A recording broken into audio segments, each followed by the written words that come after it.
퀴즈를 하나 준비했는데 학생들이 많이 안 온 것 같아요. 그래서 다 함께 한번 맞춰보시면 어떨까 싶어요. 주관식이 좀 어려운 것 같아서 오늘은 사지선단형 준비했습니다. 멀티플 초이스인데 슬라이드 한번 준비했습니다. 이 코셔라는 단어 들어보셨죠? 한국에서 금방 온 분들한테 좀 생소할 텐데 살다 보면 자주 듣는 단어입니다. 유대인들에게 적용되는 단어죠. 그들에게 먹을 수 있는 것이 있고 먹지 못하는 것들이 있습니다. 이 단어의 의미가 무엇일까 맞추는 분은 제가 박수를 쳐드리겠습니다. 그러면 제가 나중에 맛있는 아이스크림을 사드릴까 싶습니다. 한번 맞춰보시죠. 손 들어보라고 할게요. 일단 한번 보기를 보겠습니다. 1번은 청결한, 순결한, 클린, 퓨어 이런 뜻이다. 2번은 거룩한, 홀리. 3번은 적합한, 적당한, right, fit. 4번은 코가 시리다. 어렵지 않죠? 자, 1번 손 들어보세요. 1번. 2번. 2번. 몇 분 계시고. 3번. 4번 없으시죠? 정답은 3번입니다. 저도 2번인 줄 알았어요. 홀리 그런 뜻인 줄 알았는데 right, fit 이런 뜻이라고 합니다. 코셔. 이들에게는 먹기에 적합한 그런 음식이 있고 방법들이 있습니다. 지금도 그렇습니다. 유대인들 고기 파는 가게에서는 우유를 팔지 않습니다. 이 섞는 거를 이들은 금합니다. 그래서 우유랑 고기랑 같은 싱크대에서 씻지 않죠. 같이 붓질 않습니다. 우유 붓는 싱크대 따로 있고 고기 씻는 싱크대 이렇게 따로 있습니다. 물론 굉장히 올소독스한 그런 유대인들이겠죠. 굉장히 엄격한 그런 유대인들이 지키고 있습니다. 넘기셔도 될 것 같아요. 맞춘 분들이 너무 많아서 그냥 아이스크림 한번 제가 주일날 그냥 사오면 될 것 같습니다. 이 음식 규정은 유대인들의 그 정체성이랑 연관이 있어요. 삶의 일부분입니다. 굉장히 중요한 것이죠. 지금도 그랬는데 2000년 전에는 어땠을까요? 더했죠.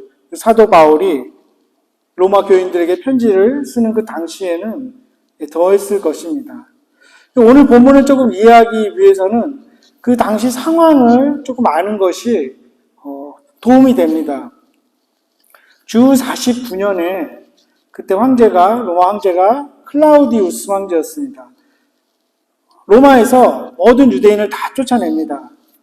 말도 많고 탈도 많으니까 쫓아낸 것 같아요. 그러다 보니까 로마 안에 있던 교회에 그 유대인들이 다 사라져 버린 거죠.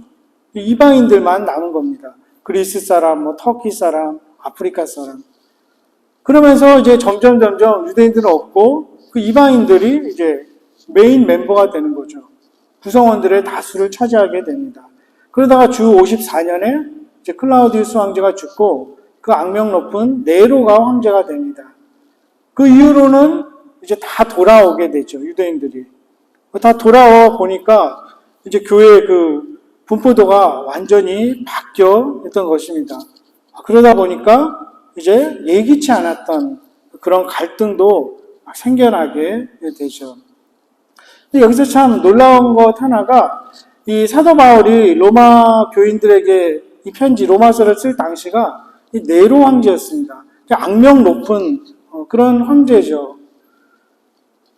세상에서 가장 권력이 있는 그 통치자가 사는 그 로마에 대놓고 편지를 쓴 거죠. 참 담대하고 어떻게 보면 대담하다 못해서 목숨을 건 그런 편지입니다. 주장입니다. 뭐라고 합니까? 이 세상의 왕이 진정한 통치자가 황제가 아니라는 것이죠. 하나님이라는 것입니다. 예수 그리스도가 우리의 통치자다. 우리는 그의 다스림 안에 있다고 이렇게 대담하게 편지를 쓴 것이죠.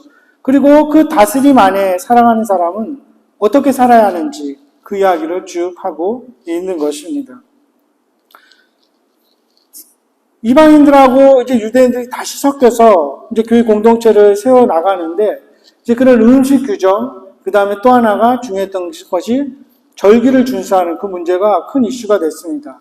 유대인들에게야 뭐 6월절도 있고 뭐 초막절도 있고 칠칠절도 있고 그런 지켜야 되는 절기들이 많이 있지만 이방인들에게는 전혀 상관없습니다.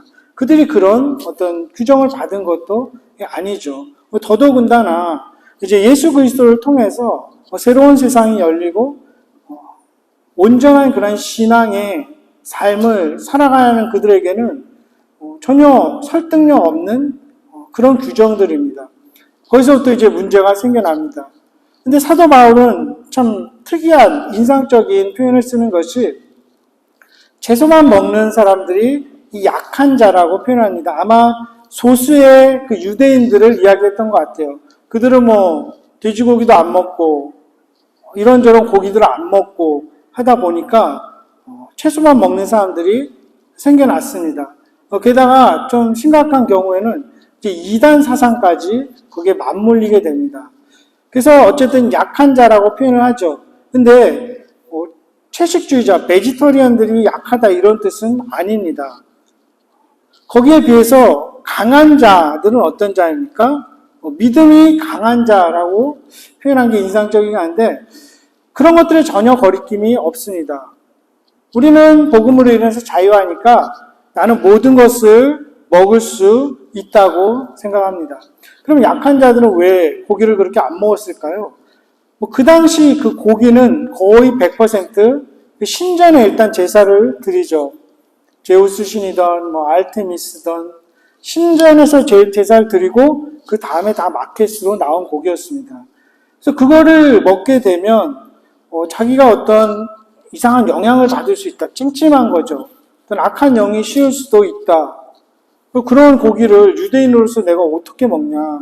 우상에게 제물로 바쳐진 고기인데. 그래서 안 먹는 사람들이 생겨났습니다. 그런데 어떤 부류는 바울을 포함해서 전혀 상관없습니다. 왜죠? 우상이 살아있지도 않고 뭐 그 고기가 우상이 진짜 먹지도 않고 어떤 영향이 없는 거죠. 나는 거리낌 없이 먹을 수 있다. 강한 자라고 표현을 합니다. 근데 이것은 그때도 그렇지만 지금도 사실 영향을 미칩니다. 코셔뿐만 아니라 우리가 캐나다에서 살다 보면 무슬림 쪽에 음식이 비슷한 것이 있습니다. 혹시 아시나요? 어떤 것인지? 예, 할랄이라는 것이죠. 예. 이게 어떤 의식을 치르고 그 다음에 도축을 합니다. 닭을 잡을 때 그냥 잡는 게 아니라 주문을 외우고 기도문을 외우고 의식을 치른 후에 잡게 됩니다. 그리고 이제 마켓에 나오면 무슬림들은 먹을 수 있게 됩니다. 제가 작년에 제가 아는 어떤 분이 치킨집을 새로 오픈하셨어요. 그래서 가서 이렇게 먹다가 이야기를 하다 보니까 이 주위에 요즘 아랍 사람들 참 많이 들어오죠. 그래서 그 사람들이 와서 묻는데요. 이 닭이 할랄이냐. 왜냐면 그들은 이제 할랄 그 닭만 먹어야 되니까. 그런데 아니죠. 그분이 닭 뭐 그렇게 해서 하는 건 아니니까 좀 고민을 하시는 것 같아요. 만약에 이제 할랄 제품을 그냥 쓰면 커스터머들이 더 늘어날 수도 있는데 또 본인은 이제 좀 찜찜한 거죠. 기독교인으로서 그걸 그렇게 해야 되나? 저한테 조언을 구했습니다. 근데 제가 뭐 알겠습니까? 비즈니스에 대해서 근데 개인적인 의견은 그렇게 상관없을 것 같기는 하다. 그냥 이렇게 말씀을 드렸습니다. 어떻게 하셨는지는 지금 모르겠습니다. 그런 거죠. 찜찜한 거죠. 이거를 먹기에 그리고 팔기에. 근데 이런 것들이 이제 로마 교회 내에서 이제 문제가 됐던 것이죠. 왜냐하면 이제 강한 자들, 먹을 수 있는 자들은 먹지 않는 자들을 업신여긴 것입니다. 쫄보들 이렇게 업신여겼을 수도 있고 또 먹지 않는 사람들은 먹는 사람들, 강한 자라고 표현한 사람들을 어떻게 그렇게 그런 걸 먹을 수 있냐 이런 문제들이 생겨났던 것입니다. 그래서 그것 때문에 교회 분열의 씨앗이 될 수도 있었죠. 서로 업신여기고 비판하고 있었던 것이죠. 그렇다면 어떻게 해야 될까요? 그런 상황에서. 우리가 이제 본문을 보고 사도 바울의 다른 서신들을 보게 될 때 몇 가지 사도 바울의 권면을 알게 됩니다.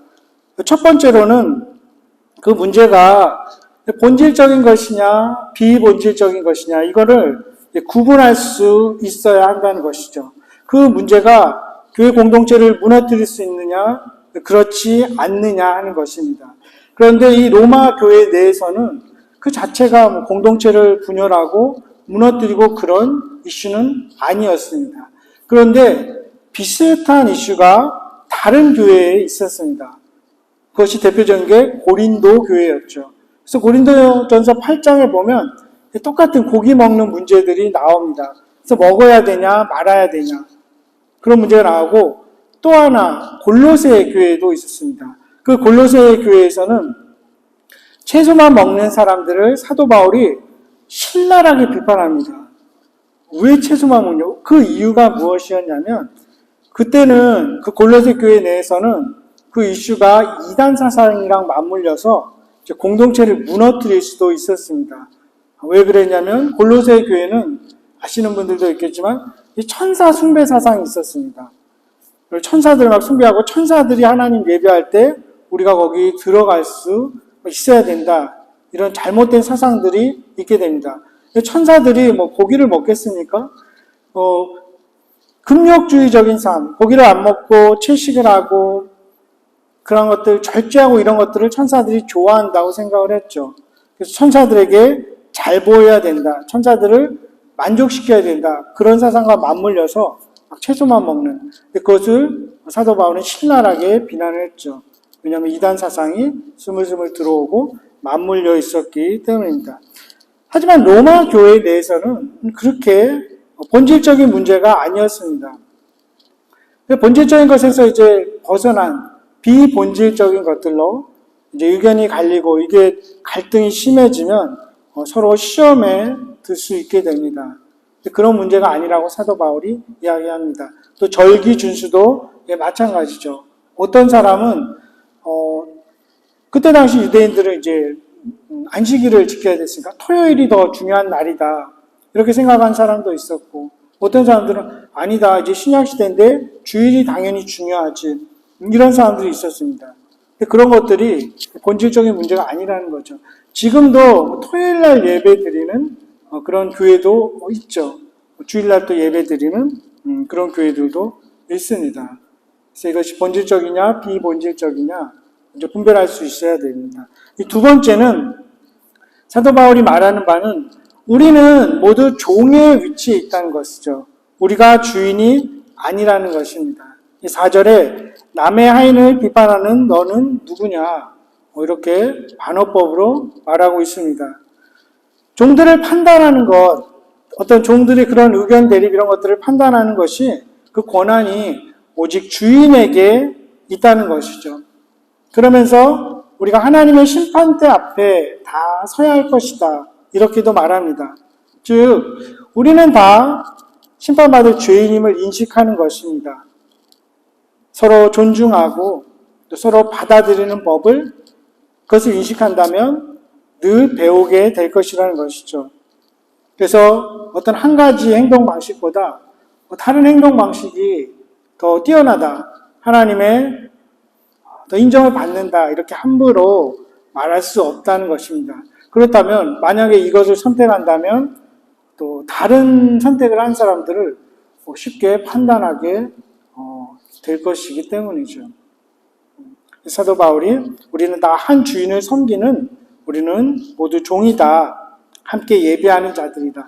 이것을 말하고 있습니다.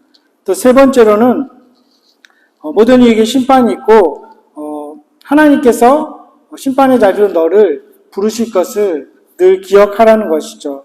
10절에 너가 어찌하여 내 형제를 비판하느냐 내 형제를 업신여기느냐 우리가 하나님의 심판대 앞에 서리라 이렇게 말하죠.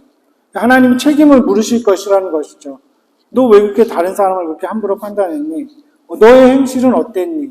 너의 말은 어땠니? 이렇게 물으실 것이라는 것입니다. 그 하나님의 심판을 생각하면 겸손할 수밖에 없죠. 우리 모두가 하나님의 판단을 받기 때문입니다. 그리고 사도 바울이 말하는 바는 남의 하인을 비판하는 자, 강한 자의 하인을 무시하는 그 자체가 사실은 강하지 않다는 그런 의미가 포함되어 있습니다. 그래서 칼바르트라는 신학자는 스스로 정죄하는 자리에 앉는 사람은 다 약한 자이다. 이렇게까지 표현합니다. 이 강한 자라면 함부로 정죄하지 않고 판단하지 않는다는 것입니다. 우리가 며칠 전에 용서에 대해서도 봤지만 복수하는 것, 원수를 갚는 것 이런 것이 우리에게 권한이 없음을 성경이 이야기하듯이 역시 마찬가지로 누군가를 판단하고 정죄하는 것이 우리에게 권한이 없음을 이야기하고 있습니다. 그것이 더 나아가면 교만이 될 수 있기 때문이죠. 하나님의 자리에 자신이 앉을 수 있기 때문입니다. 그렇다면 모든 것을 다 용납하라는 말인가? 함부로 말하고 함부로 행동하고 이런 것들을 그냥 내버려두라는 말인가? 그렇지는 않습니다. 우리가 성경을 읽어보면 사도 바울의 서신들을 쭉 읽어보면 그렇지 않죠. 하나님도 우리의 모습 이대로 받아주시지만 그 모습 그대로 살아가기는 내버려두시지 않죠. 주님답게 만들어 가시죠. 우리 자녀들이 밖에서 놀다가 옷이 엉망인 채로 들어오면 내쫓겠습니까? 그래도 받아들이지만 그 옷 입은 채로 자기 내버려 두진 않죠. 벗기고 씻겨서 그렇게 재우는 것과 마찬가지인 것입니다. 그래서 사도 바울이 강한 자를 굳건하게 세우고 약한 자를 이렇게 세우는 그것이 주님의 목적이다. 주님이 하시는 일이다. 이렇게 이야기합니다. 그렇기 때문에 우리가 비판할 수는 있습니다. 판단할 수 있죠. 누군가 함부로 말하고 막 무례하게 행동하고 도저히 받아들일 수 없는 그런 모습을 보인다면 가서 이야기할 수 있고 또 필요가 있을 것입니다. 그래서 13절에는 뭐라고 말합니까? 이것을 이제 걸림돌을 치우라, 넘어지지 않게 하라 이렇게 표현합니다. 그래서 이 13절을 톰 라이트라는 신학자는 이렇게 번역합니다. 그러므로 서로 판단하지 마십시오. 만일 판단하고 싶거든 동료 가족들 앞에 장애물이나 걸림돌을 두지 않으려면 어찌해야 할지 묻고 하십시오. 이렇게 합니다. 비판을 할 수 있고 또 온전한 판단을 할 수 있지만 그걸 통해서 그 사람들이 아예 무너지고 넘어지고 또 회개의 기회조차 막아버리는 그 가능성을 차단하는 일은 하지 말아야 합니다. 강한 것을 치워야 합니다. 이렇게 얘기합니다. 유대인들 사이에서는 이 걷는다는 표현이 항상 행위랑 맞물려 있었습니다. 그래서 빛 가운데 걷는다, 주님과 함께 걷는다 이런 뜻이 빛 가운데서 살아간다, 주님과 함께 살아간다 이런 뜻이었죠. 그래서 이제 걷는데 걸림돌이 없게 하라는 그런 이야기를 하고 있습니다. 그러면서 이제 강한 자들한테 주로 권면을 합니다. 그런 양심이 충돌하는 문제가 생겼을 때, 의견이 대립하는 문제가 생겼을 때에는 강한 자들이 먼저 받아줄 것을 바울은 권면하고 있습니다. 그리고 그렇게 함으로써 오늘 우리가 읽지 않았지만 18절에는 이로써 그리스도를 섬기는 자는 하나님을 기쁘시게 하며 사람에게도 칭찬을 받느니라. 그렇게 받아주는 그 삶의 모습이 하나님을 기쁘시게 하는 일이고 또 사람들도 칭찬한다는 이야기이죠. 다섯 번째는 음식을 주신 하나님께 감사하라는 권면입니다. 판단하기보다는 함께 감사하는 마음을 가지라는 거죠.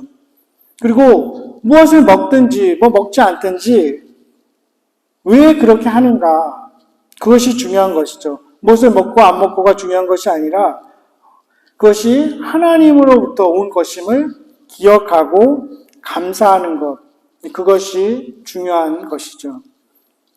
그래서 로마서 14장 오늘 읽은 6절에 나를 중히 여기는 자도 주를 위하여 중히 여기고 먹는 자도 주를 위하여 먹으니 이는 하나님께 감사하며 먹지 않는 자도 주를 위하여 먹지 아니하며 하나님께 감사하느니라 이렇게 되어 있죠. 그래서 유진 피터스는 이렇게 메시지 성경에서 이야기합니다. 고기를 먹는다면 하나님의 영광을 위해 그렇게 하고 갈비를 주신 하나님께 감사드리십시오. 채식주의자라면 하나님의 영광을 위해 채식을 하고 브로콜리를 주신 하나님께 감사드리십시오. 이렇게 이야기합니다. 또 먹는 자도, 고기를 먹는 자도 고기를 주신 하나님께 감사드리고, 안 먹는 자도 고기 대신 다른 음식을 주신 하나님께 감사함으로 먹으라는 권면을 하고 있습니다. 이것은 사도 바울이 디모데에게도 한 이야기입니다. 디모데전서 4장 4절 5절에 하나님께서 지으신 모든 것이 선함에 감사함으로 받으면 버릴 것이 없나니, 이렇게도 이야기하고 있습니다. 돈도 그럴 것 같습니다. 이 돈 자체가 부정한 것이냐 온전한 것이냐 그렇게 판단할 수는 없을 것입니다. 가치 중립적인 것이죠. 어떻게 해야 될까요? 우리가 교회 공동체 내에서도 의견이 대립될 수 있을 것 같아요. 어떻게 그런 곳에 돈을 쓰냐 이렇게 생각할 수도 있고, 또 한편으로는 왜 이렇게 궁상맞게 사나, 왜 자린고비처럼 그렇게 사나 이렇게 여겨지는 모습도 있을 수 있습니다. 그렇게 산다고 또 거룩하게 사는 것도 아닐 것입니다. 또 여유 있게 쓴다고 그것이 비난받아야 할 이유도, 성경적인 근거도 전혀 없는 것이죠. 집도 마찬가지 아닐까 싶은 거죠. 또 차도 그렇지 않을까 싶은 것입니다. 물론 어느 정도 집에 살아야 하나, 그리스도인으로서 또 목사로서 어떤 차를 사야 하나 고민이 될 때도 있습니다. 제 아는 그 목사님이 정말 좋아하는 차가 있었어요. 그 미니 쿠페라는 차인데, 그것을 교회 다닐 동안 제가 토론토에 함께 사역할 때 살 수가 없었어요. 눈치가 보여가지고. 근데 이제 그 목사님 사임하고 군목이 되셨는데, 바로 그 다음날 미니 쿠페 사시더라고요. 실제 그런 일들이 일어납니다. 그 교회에서 우리 공동회의 할 때 이런 일이 진짜 있었어요. 같이 사역하던 여자 전도사님이 캐나다 구스 옷을 입고 왔어요. 근데 어떤 집사님이 공동회에 일어나셔서 그 안건이 이제 신학생들에게 그 장학금 주는 문제였는데, 1,000불짜리 잠바 입고 다니는 전도사한테 무슨 우리가 장학금을 줄 수 있습니까? 막 그렇게 대놓고 이야기하셨어요. 되게 그 분위기가 이상했어요. 물론 그분 말씀도 일리는 있어요. 얼마나 힘겹게 이민 삶에서 힘겹게 벌어서 헌금하고 그 돈으로 또 사역자들 줍니까? 근데 또 한편으로 생각할 때는 그 전도사님은 그 자체가 여유가 있는 분이셨어요. 그 사례비 받아서 공부하고 생활하고 그런 분은 아니었어요. 본인만 안 받으면 또 그 다른 분들 사정도 있으니까 그것까지 다 생각해서 받았는데 시험에 드는 거죠. 그 뒤로는 아무도 캐나다 구스를 입고 올 수 없었고, 저도 예전에 직장 생활할 때 회사에서 경품으로 불가리 선글라스를 받았어요. 집사람한테 이제 줬죠. 여자 건데. 한 번도 쓴 적이 없습니다. 교회에서. 불가리 이렇게 써있는 걸 사모가 어떻게 쓰고 다니겠습니까? 결국 누구 준 것 같은데 어디 있는지도 모르고 이런 일들이 일어나는 거죠. 그런데 이것을 가만히 읽다 보면 사도 바울은 뭐라고 합니까? 5절에 어떤 사람은 이날을 전날보다 낮게 여기고 어떤 사람은 모든 날을 같게 여기나니 각각 자기 마음으로 확정할지니라.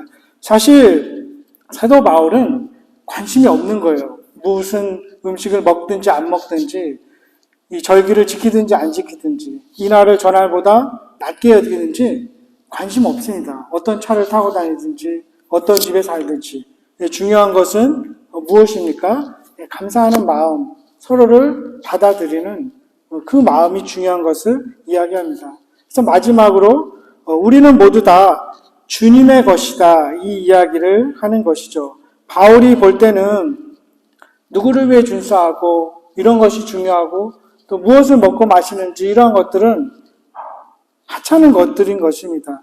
그 행위의 동기가 주님을 위한 것이라면 그는 확신에 따라서 행동할 수 있는 것입니다. 거리낌 없이 먹을 수도 있고 또 할 수 있지만 또 다른 사람을 위해서 안 할 수도 있는 것이죠.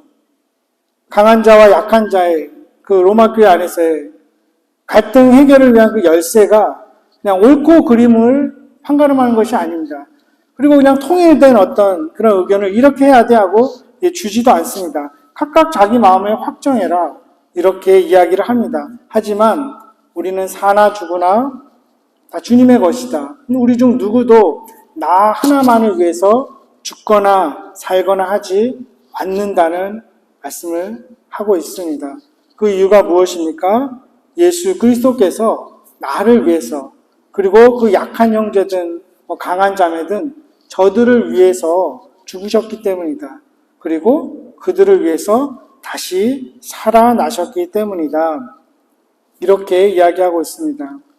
즉 사도 바울은 약한 자든 강한 자든 그들 안에 있는 예수 그리스도를 보게 된 것이죠. 그들을 위해서 죽이신 그리스도를 바라보는 것입니다. 또 우리가 찬양했던 것처럼 우리의 시선을 주님께 두는 것입니다. 그 주님 안에 우리의 시선을 두게 될 때는 죽음도 하나님 안에서 생명이 되는 것입니다. 그렇게 사도 바울은 고린도 후서에서 이 죽음조차도 벗고자 함이 아니요 오히려 덧입고자 함이다 이렇게 말을 합니다. 우리의 생명도 우리의 죽음도 주님께서 책임져 주시기 때문입니다. 그렇게 우리는 죽으나 사나 주를 위해서 살 수 있는 것입니다. 우리의 삶과 죽음을 책임져 주시기 때문에 나 자신만을 위해서 살지 않게 됩니다. 또 그 형제와 자매를 위해서 예수 그리스도께서 죽고 사셨기 때문에 그들을 위해서 살게 되는 것입니다. 이것이 복된 소식이고 기쁜 소식인 것이죠. 한국의 한 원로 목사님이 이런 말씀을 하셨어요. 어떤 그 모임이 그 공동체가 정상적인지 아닌지를 보려면 그 안에 웃음이 있나 보면 된다. 이렇게 이야기하신 걸 제가 들었는데 아마 저는 이렇게 해석했습니다. 이 약한 성도들만 만약에 모인다면 이 안에 두려움이 있을 것 같아요. 서로의 허물을 덮어주지 못하는 것들이 있을 것 같아요. 그러다 보면 자기의 약함을 드러낼 수 없는 거죠. 덮기에 급급해지고 부족함이나 허물을. 그러다 보면 이제 웃음이 없어질 수도 있고, 또 심지어 나아가서 거짓을 일삼을 수도 있게 될 것입니다. 하지만 강한 성도들이 모여 있다면 덮어줄 수 있고, 받아줄 수 있고, 또 그 모습을 보면서 서로 기도해 줄 수 있고, 또 웃어줄 수 있는 그런 공동체이지 않을까 싶은 것입니다. 강한 교회가 어떤 교회일까요? 개인적으로는 점점 더 확신하게 되는데 강한 성도들이 모여있는 그 교회가 견고하고 단단한 교회입니다. 건강한 성도들이 모여있는 교회가 참 건강한 교회입니다. 우리를 주님께서 리디머 교회 공동체로 부르셨죠. 우리 공동체 안에 누군가 올 때에 무분별하진 않지만 우리 다 받아들여질 수 있고 잘 분별해서 또 서로 업신여기지 않고 또 서로 비판하지 않는, 그리고 함께 성장해 가고 함께 감사할 수 있는 그런 단단하고 견고한 교회 공동체가 되기를 소망합니다. 성령께서 또 우리 한 사람 한 사람을 강건하게 하시기를 간구합니다. 단단하고 건강한 교회 공동체로 성장해 가기를, 그래서 나를 위함이 아닌 다른 이들을 위하여 또 사나 죽으나 주님을 위하여 존재하는 그러한 교회 공동체로 우리 리디머 교회가 성장해 갈 수 있기를 주님의 이름으로 간절히 축원합니다.